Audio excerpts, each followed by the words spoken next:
오늘은 개인 중심 근대 사회라는 제목으로 한번 얘기를 해보겠습니다. 순종실록 3년 1910년 8월 29일 이날이 국치일이죠. 짐이 이에 길련히 안으로 살피고 확연히 스스로 결단을 내려서 이에 한국의 통치권을 지금까지 믿고 의지해 왔던 이웃나라 대일본 황제폐하께 양해한다. 일제강점기가 이제 드디어 되는 거죠. 1910년에서 1945년까지. 한국은 지리적으로 이제 서해, 남해, 동해가 바다로 분리되어 있기 때문에 이 지리적 여건에서 단일 민족으로서 정체성을 유지해 왔어요. 그리고 그 당시까지만 해도 모든 문명이 중국에서 한국을 통해서 일본으로 들어가기 때문에 일단 외인들은 야만인이야. 조선 사람에 비해 볼 때 조선 사람들 생각은 외인을 야만인이라고 생각하는 거예요. 그런데 이 야만인들에게 식민 통치를 받게 되는 거죠. 좀 이상한 표현이지만은 원래는 스승이었던 사람이 제자로 위상전환이 되는 거예요. 저는 이게 상당히 중요하다고 보거든요. 현재 우리나라에서 뭐 반일이니 친일이니 이런 얘기가 계속 논란이 벌어지는 이유가 난 여기 있다고 봐요. 이 아시아에 많은 그 식민지를 겪은 나라가 있지만 해도 한국처럼 이런 데가 없어요. 같은 사례로 타이완, 필리핀, 말레이시아, 인도네시아 이게 다 식민지 겪었어요. 미얀마 다. 그런데 필리핀이나 말레이시아 같은 데 가면 호텔에 그 필리핀을 소개하고 말레이시아를 소개하는 그 책에 보면은 찬란한 식민지 문화를 자랑하고 있어요. 그러니까 이런 나라들은 되게 식민지를 겪었다는 게, 물론 말레이시아는 영국 식민지고 필리핀은 미국 식민지를 겪었는데 타이완은 일본 식민지를 겪었죠. 그런데 이걸 자랑스럽게 생각해 이 사람들은. 근데 한국은 그걸 아주 치욕스럽게 생각해요. 그 원인이 어딨냐? 특히 이제 타이완하고 비교를 해보면 그걸 알 수 있는데, 타이완은 그 식민지를 조선보다 더 많이 겪었죠. 한 50년 겪었어요. 그랬는데도 타이완은 굉장히 일본의 그 식민 시대를 좋게 생각해요. 그리고 타이완 사회 전체가 일본에 대해서 굉장히 그 우호적이에요. 나는 그게 여기 있다고 보죠. 타이완은 스승이 아니었어요. 일본에 대해서. 조선은 스승에서 제자로 유상전환이 됐는데 타이완은 애당초 제자에서 끝까지 제자였는 거야. 저는 그게 차이가 있다고 보죠. 근세 과도기는 이 학문과 사회 시스템 전반이 서구식으로 재정립이 됐어요. 지금까지 그 동양 문명으로 되어 있던 그 사회 시스템이 서양에서 온 그 새로운 시스템으로 재정립이 다 됐어요. 역사도 그렇고 사회 전반이. 그런데 이 개화를 먼저 한 일본이 주도를 해서 하다 보니까 이제 문제가 되는 거예요. 그러다 보니까 지금도 아직 그걸 놓고 식민사관이냐는 이런 후유증이 있는데, 제가 볼 때 식민사관이나 후유증이 나오는 거는 새로 먼저 개화한 일본한테 배우다 보니까 이런 문제가 생긴 거예요. 그리고 이제 민족법이 1909년에 나와서 근대 호적 제도가 들어왔어요. 왔으나 이때 호적은 지금은 무효야. 드디어 일제 식민지가 되고 나서 조선 호적령이 1923년에 나와가지고 재정비 됐는데, 현재 우리가 그 동사무소에 가서 뗄 수 있는 재적증명, 이거는 1923년 조선 호적령으로 만들어진 호적이에요. 이게 이렇게 해서 이제 개인 중심 근대 사회가 됐는데, 나라는 망했으나 공평해졌어요 일단은. 그런데 그게 공평해진다고 될 수 있는 게 아니에요. 왜냐, 양반은 돈이 있고 인맥이 있고 지식이 있어요. 발이 넓어. 그리고 아는 것도 많아. 돈도 있어. 그런데 상민은 가난에 찌든 해를 단신이에요. 아는 사람도 없고 인맥도 없고 지식도 없고 돈도 없어요. 그러니까 양반한테 의지하지 않고는 살 수가 없는 거예요.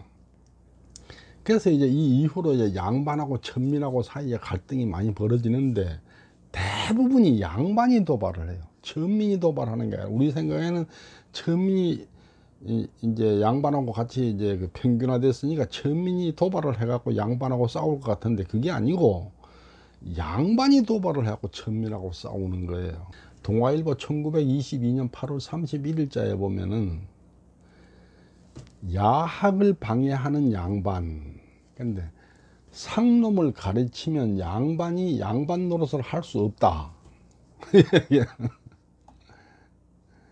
어디냐면 경상북도 안동역인데 안동군 도산면 성청동에서는 이태계 선생의 후손이 양학, 서양 학문을 가르치는 양학을 금지한다고 하면서 이제 말하자면 이제 양학을 차린 성청동 그 예수교 교회를 이제 습격을 했어요. 근데 이유는 상놈의 자식이 글을 배워 알게 되면은 양반에게 복종을 아니해서 양반이 세력이 없어질 테니까 미리 예방하는 것이 상책이다.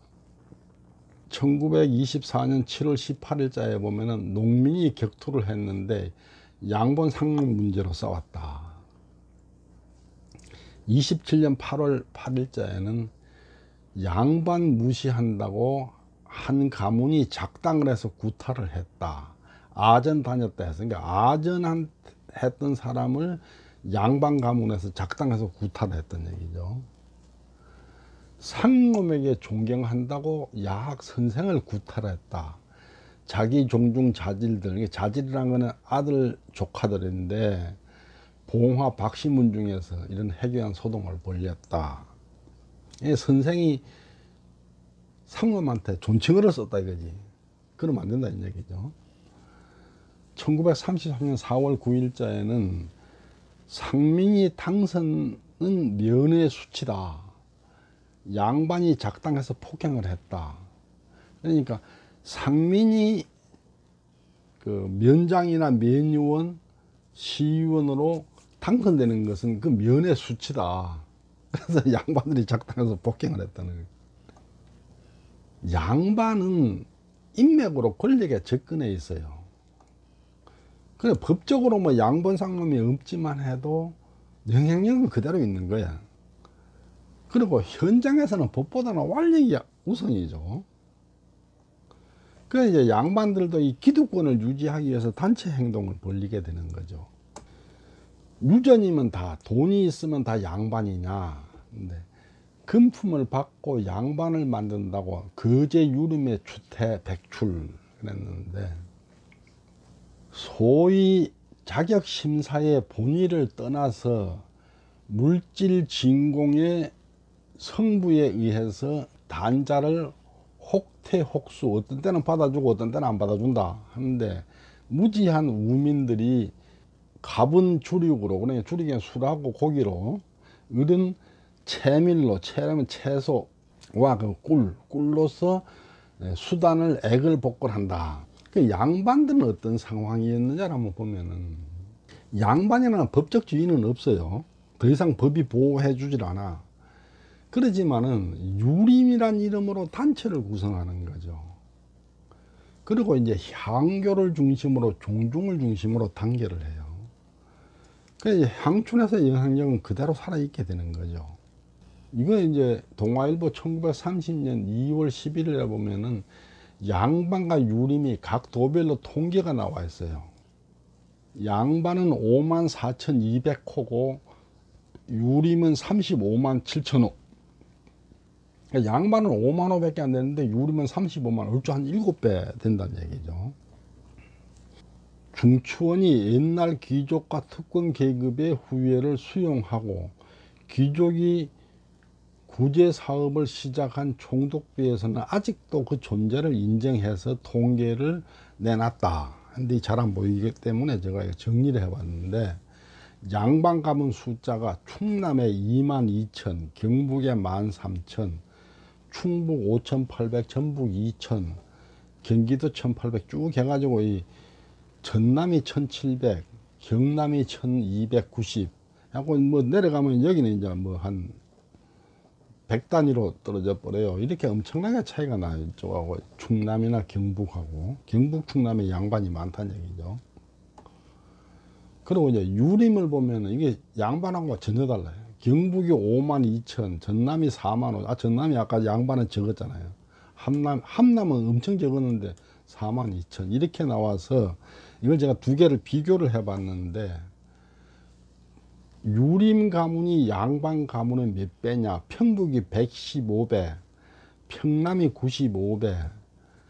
전부 이제 북한 쪽이고, 남한 쪽에서는 전남이 26배, 강원도가 22배. 근데 이쪽 충남은 0.3배, 30%밖에 안 되는 거예요. 유림이 양반의 30%밖에 안 되는 거예요. 그러니까 이게 보면 양반이 센 데서는 유림이 없고, 양반이 약한 데서 유림이 많다는 것을 볼 수 있어요.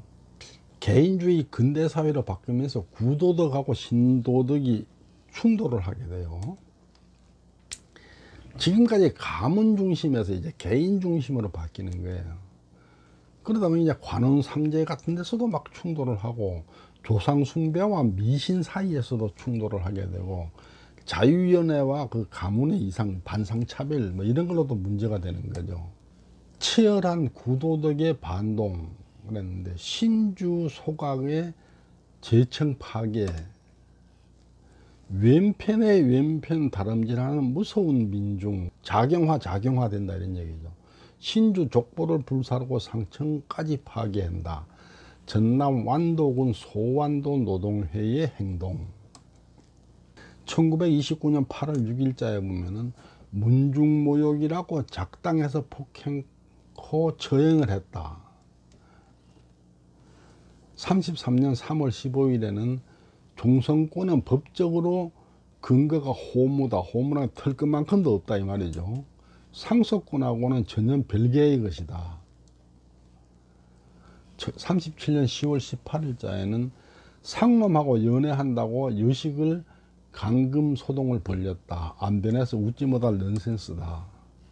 40년 5월 3일자에는 가문의 오점이라고 칼로 징계하려다가 체포됐다. 지금도 저기 중앙아시아 이런데 그 주로 회골권에서는 그 가문의 명예를 더럽혔다 해가지고 그 사형을 취하는 경우들이 있죠. 이게 지금 바로 그런 걸 말하는 거죠. 그리고 이제 서자들의 지위가 향상이 돼요. 지금까지는 적자다 서자다 이걸 엄청나게 중요하게 생각하고 따졌었는데, 적자 서자의 구분이 없어져 버렸죠. 그러다 보니까 이제 서파들의 발언권이 늘어나는 거예요. 지금까지 말도 못하던 사람들이 이제 막 자기 주장을 할 수 있게 되는 거죠. 그리고 이제 유산 상속의 문제도 생기는 거죠. 그러니까 적파와 서파 사이에 균열이 벌어지게 되는데, 1925년 11월 1일자에 보면 곡성 정부호 문중에서 적서 문제로 서로 싸웠는데, 서자가 적자로 됐다고 법정에서 행정안에 싸워가지고 결국은 전 문중이 두 파로 나눠졌다. 29년 4월 18일에는 적자 상대로 제기한 10여만 원의 청구 소송을 했는데, 첩이 본처 아들을 걸어서 재판을 했다. 31년 12월 12일에는 문중의 파쟁 분묘 쟁탈전, 그러니까 이제 종손하고 지손 사이에 분묘를 놓고 이제 싸움이 벌어졌다. 40년 5월 3일자에는 구시 족보의 발행 금지소, 오기로 환부 역조한다고. 그러니까 이쪽 파에서 만든 족보를 이쪽 파에서 못 만들게 하는 거죠. 그러니까 이게 저는 적서 문제, 적자 서자 문제로 저런 일들이 벌어지는 거죠. 이게 적서 마찰이 생기면서 사보가 나오는 거예요. 적파와 서파가 마찰을 벌리면서 대종중은 아직 적파가 장악하고 있죠. 적자 후손들이 장악하고 있죠. 근데 서파들이 자기 이제 목소리를 내게 되면서 문제가 되는 거죠. 그리고 출판 인쇄가 자유로워지는 환경이에요. 그러다 보니까 정통성이 떨어지는 서파 아니면 투탁인 이런 사람들이 사보를 만드는 거죠. 사보라는 건 개인이 무단으로 발행한 족보를 말하는 거죠. 개인 중심 근대 사회에 대해서 살펴봤습니다. 다음번에는 이 근대 사회에서 출판이 자유로워지면서 사보가 등장을 하게 되는데, 사보에 대해서 구체적으로 한번 살펴보도록 하겠습니다. 경청해 주셔서 감사합니다.